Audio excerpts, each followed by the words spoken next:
In Japan, there's a word that I really like. It's called wabi-sabi. Wabi-sabi is a word that means the beauty of things that are imperfect and unfinished, right? It's something that is temporary, something ephemeral, and something human.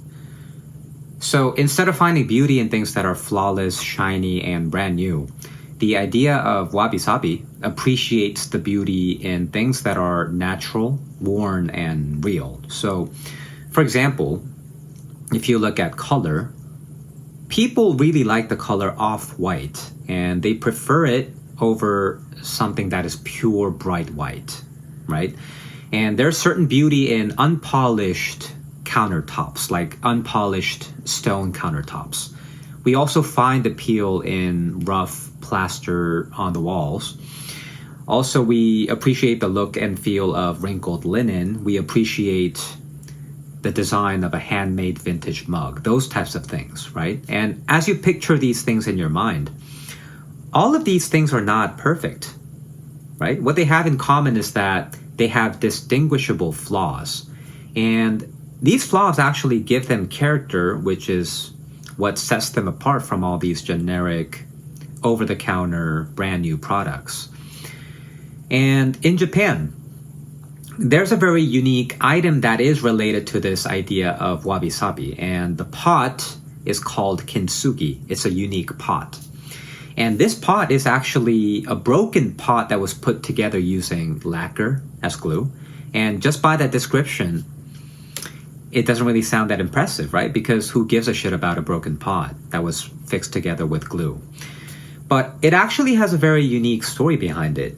So in 15th century Japan, a shogun named Ashikaga Yoshimasa, he broke his favorite Chinese tea bowl, and he broke it by mistake.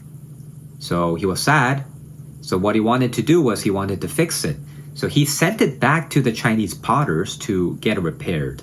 And when the bowl returned, it was mended with ugly metal staples, and it kind of ruined the original look. So Ashikaga was very unhappy. He was disappointed. So what he did was he told his fellow Japanese craftsmen to redo the repair using a more unique and beautiful method. And the Japanese craftsmen, what they did was they used lacquer mixed with powdered gold to make this special glue. And they filled the cracks with this special glue to make them stick. And in the end, they managed to turn a broken pot, a broken tea bowl, into a unique piece of art that couldn't be replicated.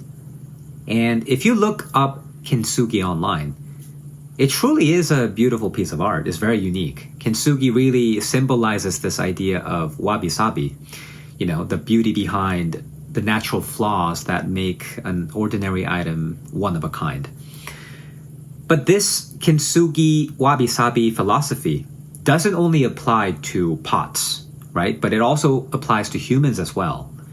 And what I've noticed today is that most people these days try so hard to be someone that they're not. We have this certain fake it till you make it mentality that kind of drives young people to become LARPers. And a lot of young YouTubers these days seem to praise this idea of completely shifting your mindset and your mentality, even if it means playing into your own delusions. Because as long as you believe something to be true, your whole unconscious mind and your perception start to align and change and become tools for you to utilize in your own life.